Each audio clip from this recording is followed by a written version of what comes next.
warahmatullahi wabarakatuh. Selamat pagi Bapak Ibu guru hebat. Berjumpa kembali dengan saya Marlina, calon guru penggerak angkatan 11 dari SDN Jurumudi Baru, Kota Tangerang. Kali ini saya akan mewawancarai Bapak Imron Rosadi, Kepala Sekolah SD Al-Kausar. Assalamualaikum Bapak. Salam ya. Bagaimana kabarnya Bapak hari ini? Alhamdulillah. Bapak, saya mohon izin untuk mewawancarai Bapak ya mengenai tugas demonstrasi kontekstual pada materi calon guru penggerak angkatan 11 Kota Tangerang. Ada beberapa pertanyaan yang akan saya ajukan kepada Bapak. Yang pertama, selama ini bagaimana Bapak dapat mengidentifikasi kasus-kasus yang merupakan dilema etika atau rujukan moral, Pak? Kemarin terima kasih. Biasanya kegiatan persoalan yang mengarah ke identifikasi dilema etika sebagai kepala sekolah, biasanya kita mencoba untuk mengidentifikasi kasus-kasus yang merupakan dilema etika atau yang kita kenal dengan rujukan moral ya, melalui pertama observasi dan refleksi. Kenapa harus dilakukan? Karena ketika situasi muncul yang melibatkan konflik atau kepentingan, maka saya sebagai kepala mencoba menganalisis berbagai perspektif, baik itu perspektif dari dampak keputusan yang mungkin diambil. Oleh karena itu maka didiskusikan dengan teman-teman atau rekan-rekan, dapat membantu dengan memahami konteks persoalan yang ada, persoalan yang terjadi, yaitu dengan dengan konteks yang lebih luas untuk memahami hal itu. Jadi seperti itu ya Pak ya, diskusi dengan rekan-rekan dan juga mengambil dari perspektif dan dampak yang akan terjadi dari keputusan tersebut. Oke, baik Pak. Pertanyaan kedua ya Pak ya. Selama ini bagaimana Bapak menjalankan pengambilan keputusan di sekolah Bapak, terutama untuk kasus-kasus di mana ada dua kepentingan yang sama-sama benar atau sama-sama mengandung nilai kebajikan? Yang ini sebetulnya lebih kita luar biasa. Tapi kan sama-sama, tapi tetap kita akan menggunakan keputusan terbaik dan tidak menggunakan baik. Salah satunya adalah dalam mengambil keputusan ini, terutama yang melibatkan dua kepentingan, ya sama-sama benar. Biasanya saya akan melakukan berusaha untuk mendengarkan semua pihak yang terlibat. Kenapa? Tujuannya untuk menganalisis kembali nilai-nilai yang terlibat dan mencoba mencari solusi yang dapat mengusir ya dampak negatif buat mereka. Dengan cara apa? Itu proses ini saya akan lakukan dengan kolaborasi ya, dengan staf dan siswa yang mencoba keputusan ini adil. Jadi antara dua belah pihak yang sama-sama benar, tapi akan mencoba menyelesaikan hal-hal komunikasi yang saling adil. Jadi mempertemukan dua belah pihak, mengadakan ruang terbuka untuk diskusi supaya keputusan yang diambil benar-benar adil. Baik Bapak, selanjutnya ya Pak ya, langkah-langkah atau prosedur seperti apa yang biasa Bapak lakukan selama ini? Biasanya tentunya yang kita lakukan dua belah pihak yang terlibat,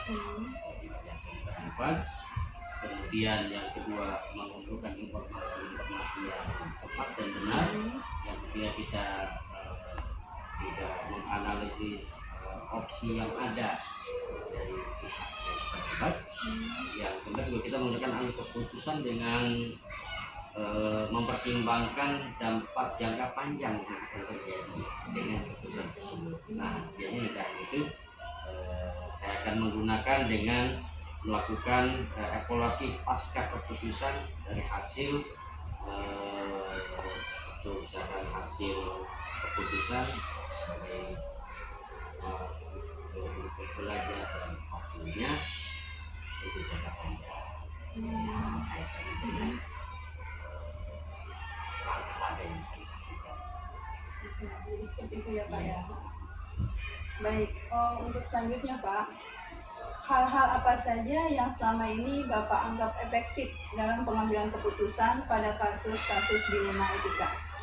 Sebenarnya sederhana sih, apalagi kata ada satu hal tersebut. Yang pertama kita lakukan secara terbuka.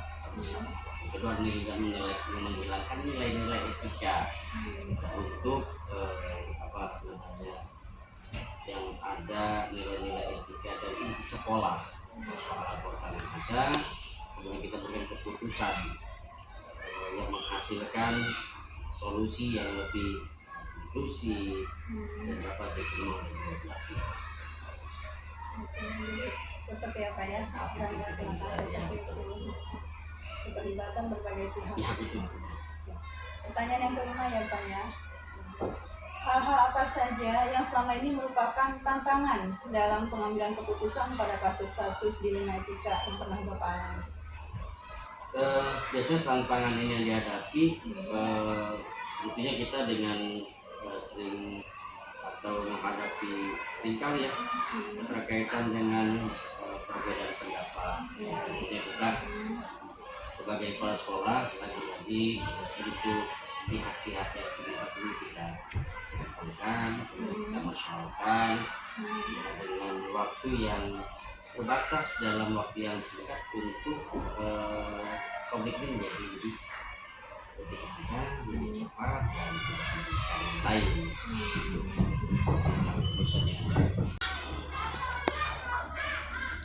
Selanjutnya pertanyaan ke-6 ya Pak. Apakah Bapak memiliki sebuah jadwal tertentu dalam sebuah penyelesaian kasus dilema etika? Apakah Bapak langsung menyelesaikan di tempat atau memiliki sebuah jadwal untuk menyelesaikannya? Bentuk atau prosedur seperti apa yang Bapak jalankan? Baik, kemarin biasanya saya menggunakan dua yang memiliki yang saya tentukan. Biasanya harus ada jadwal tertentu untuk menyelesaikan kasus dilema etika, karena ini memungkinkan analisis yang lebih mendalam, lebih baik. Namun dalam situasi tertentu yang mendesak, maka saya akan mendapat atau melakukan pengambilan keputusan langsung sambil juga mempertimbangkan prinsip-prinsip etika yang ada. Oh, jadi seperti itu Pak. Ya betul. Baik ya Pak, kita lanjut ke pertanyaan selanjutnya ya Pak. Selanjutnya Pak, apakah ada seseorang atau faktor-faktor apa saja yang selama ini mempermudah atau membantu Bapak dalam pengambilan keputusan dalam kasus-kasus dilema etika? Tentunya nggak bisa sendiri. Urusannya ada, kemudian ada kanakan, ada serta, ada sebuah guru, dan secara luas kita bisa berbuat kepada instansi yang masih terkait dengan tanggung kita. Nah, itu akan memberi perluasan keputusan bagi kepala sekolah.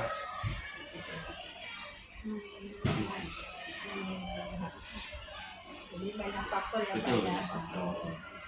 Oke. Selanjutnya pertanyaan terakhir ya Pak ya. Dari semua hal yang telah Bapak sampaikan, pembelajaran apa yang dapat Bapak petik dari pengalaman Bapak dalam mengambil keputusan dilema itu?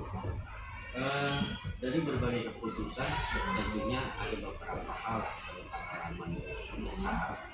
Salah satunya kita membuat keputusan tidak secara langsung, tapi dengan waktu, secara menggunakan waktu, secara refleksinya, kemudian keterlibatan orang lain. Jadi tidak langsung, jadi kita cari waktu untuk refleksinya, kemudian organisasinya, informasinya.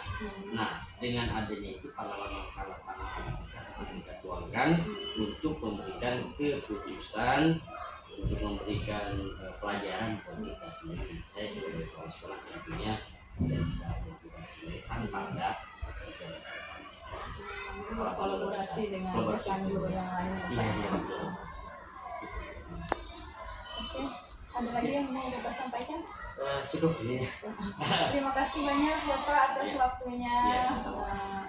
Saya ucapkan Assalamualaikum warahmatullahi wabarakatuh. Demikianlah wawancara saya dengan Bapak Imran Rosadi, Kepala Sekolah SD Al Kausar. Saya ucapkan terima kasih. Wassalamualaikum warahmatullahi wabarakatuh. Bismillahirrahmanirrahim. Assalamualaikum warahmatullahi wabarakatuh. Selamat siang Bapak Ibu guru hebat. Kali ini berjumpa kembali dengan saya Marlina, calon guru penggerak angkatan 11 dari SDN Jurumudi Baru, Kota Tangerang. Pada kesempatan kali ini saya akan mewawancarai Ibu Kepala SDN Jurumudi Baru, Kota Tangerang, Ibu Haji Imas Rahmayanti, SPD. Assalamualaikum, selamat siang Ibu. Bagaimana kabarnya Bu Haji hari ini? Kabarnya sehat. Rumah ini mah. Alhamdulillah baik. Alhamdulillah kabarnya sehat. Rumah ini mah. Alhamdulillah baik. Alhamdulillah kabarnya sehat. Begini ya Bu, berkenaan dengan tugas demonstrasi kontekstual pengambilan keputusan berbasis nilai-nilai kebajikan sebagai pemimpin. Jadi di dalam modul ini saya mendapat tugas untuk mewawancarai Ibu Kepala Sekolah. Saya mohon Ibu Haji bersedia sekedar untuk meluangkan waktunya untuk saya wawancarai. Begitu Bu. Baik ya Bu, mohon maaf sebelumnya ada beberapa pertanyaan yang akan saya ajukan kepada Bu Yanti. Yang pertama, selama ini bagaimana Ibu mengidentifikasi kasus-kasus yang merupakan dilema etika atau rujukan moral di sekolah yang Ibu pimpin? Jadi biasanya saya mengidentifikasi kasus yang ada di sekolah saya. Pertama saya bisa dengan melakukan melalui observasi dan refleksi. Nah, observasi dan refleksi ini misalnya ketika ada konflik antara kebijakan-kebijakan yang dikeluarkan oleh sekolah atau kebutuhan-kebutuhan yang siswa yang memperhatikan sebagai perspektif dan nilai yang terlibat di dalamnya. Jadi mungkin saya melihat dari observasi dan refleksi yang ada. Seperti itu Bu. Oke. Baik Bu. Jadi ini membutuhkan observasi sekaligus renungan Bu ya. Baik, selanjutnya pertanyaan kedua ya Bu. Bagaimana Ibu menjalankan pengambilan keputusan di sekolah Ibu, terutama untuk kasus-kasus di mana ada dua kepentingan yang sama-sama benar atau sama-sama mengandung nilai kebajikan? Jadi dalam mengambil keputusan biasanya saya melakukan dialog antara guru maupun itu siswa, bahkan dengan komite masyarakat dan wali murid yang ada di sekitar gitu ya, mengenai pengambilan keputusan yang akan saya lakukan. Nah di situ dialog terbuka ini saya mendengarkan pandangan semua pihak dan mencari solusi serta mempertimbangkan kepentingan untuk semua orang. Nah terutama ketika ada nilai-nilai yang sama pentingnya, di situ saya baru mengambil keputusan yang paling bijak. Jadi melalui ruang diskusi ya Bu ya, forum terbuka, mendengarkan semua pendapat. Baik Bu, pertanyaan ketiga ya Bu ya. Langkah-langkah apa atau prosedur seperti apa yang biasanya Ibu lakukan selama ini? Langkah yang saya lakukan itu meliputi saya menganalisis dulu situasinya. Setelah saya analisis situasinya, saya ambil informasi yang terakuratnya seperti apa gitu. Saya mendapatkan bukti-buktinya dulu, terus lalu kemudian saya akan mendiskusikan dengan rekan-rekan yang ada di sekolah. Kemudian saya mempertimbangkan konsekuensinya. Nanti apa kalau ketika saya mengambil keputusan atau langkah tersebut, konsekuensi yang akan terjadi itu seperti apa gitu ya. Jadi ada beberapa pilihan yang memang kita bicarakan bersama. Juga saya yang paling utama saya menggunakan prinsip etika sebagai panduannya.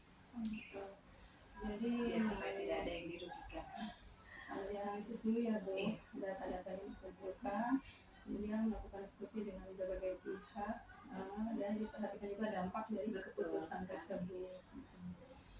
Baik Bu, pertanyaan selanjutnya ya. Hal-hal apa saja yang selama ini telah Ibu anggap efektif dalam pengambilan keputusan berdasarkan kasus-kasus yang pernah terjadi di sekolah Ibu? Efektivitas dalam pengambilan keputusan di sekolah saya menemukan bahwa pendekatan kolaboratif dan komunikatif itu ya yang jelas sangat efektif. Jadi saya mengajak berbagai pihak untuk berdiskusi, untuk berkolaborasi, untuk mempertimbangkan dan membantu menciptakan solusi. Jadi membangun ruang bersama untuk menciptakan bagaimana solusi itu terbangun yang lebih baik lagi dan bisa diterima oleh semuanya. Memberikan ruang terbuka ya, untuk komunikasi efektif biar semuanya bisa berpendapat. Oke, baik Bu. Selanjutnya, hal-hal apa saja yang selama ini jadi tantangan dalam pengambilan keputusan tersebut, Bu? Tantangan ya, salah satu tantangannya adalah adanya perbedaan pendapat pastinya ya. Namanya banyak beda pemikiran, pasti beda pendapatnya ya. Ada yang pemikirannya memang luas, tajam dan sudah sudah pengalamannya juga banyak. Terkadang juga nilai-nilai individu itu yang bisa menjadi tantangan sehingga sulit untuk mencapai konsekuensi yang ada gitu. Jadi biasanya tantangan dalam mengambil keputusan itu ya dengan adanya perbedaan pendapat. Jadi banyak yang pro dan kontra ya, pasti setiap sekolah pasti ada karena banyak individu-individu yang memikirkan kepentingan yang harus diambil. Oke, selanjutnya, apakah Ibu mempunyai jadwal tertentu dalam menyelesaikan sebuah kasus dilema etika? Apakah langsung diselesaikan di tempat atau ada jadwal tertentu untuk menyelesaikan, misalnya ada bentuknya seperti apa atau prosedurnya itu bagaimana yang biasa Ibu jalankan?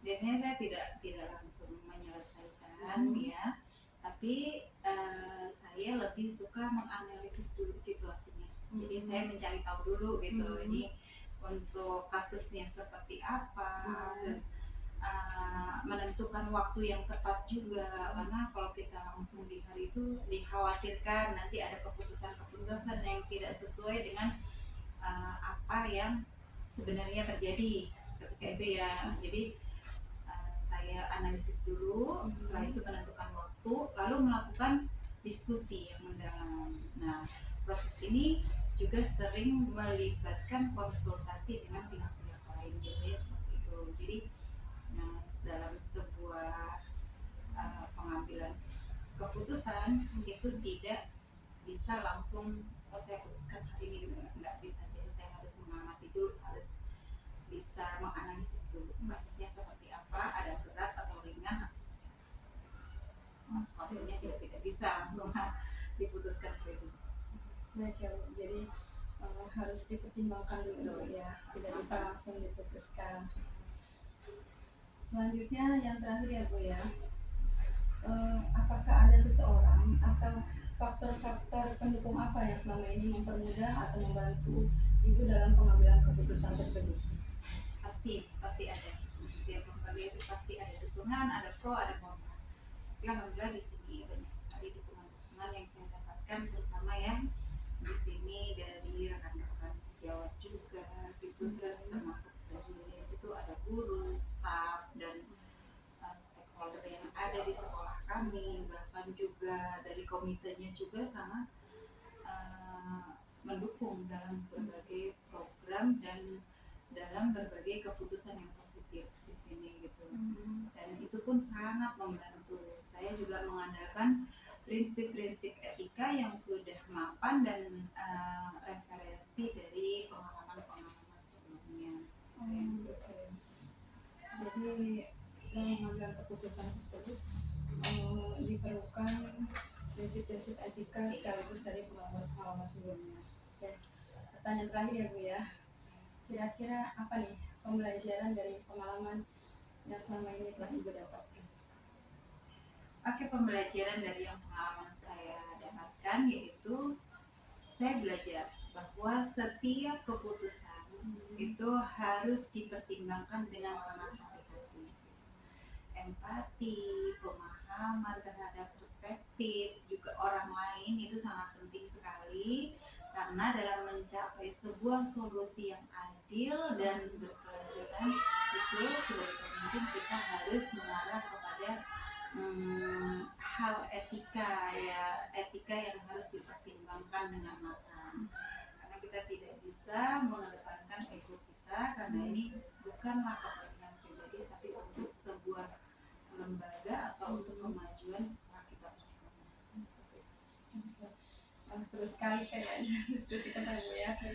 Jadi dari pengalaman ini ternyata banyak ilmu yang Ibu dapatkan, dapat pengalaman menghargai perspektif orang, empati terhadap orang lain, bagaimana cara supaya kita mendapatkan solusi terbaik dari setiap keputusan yang mungkin berbenturan dengan banyak kepentingan.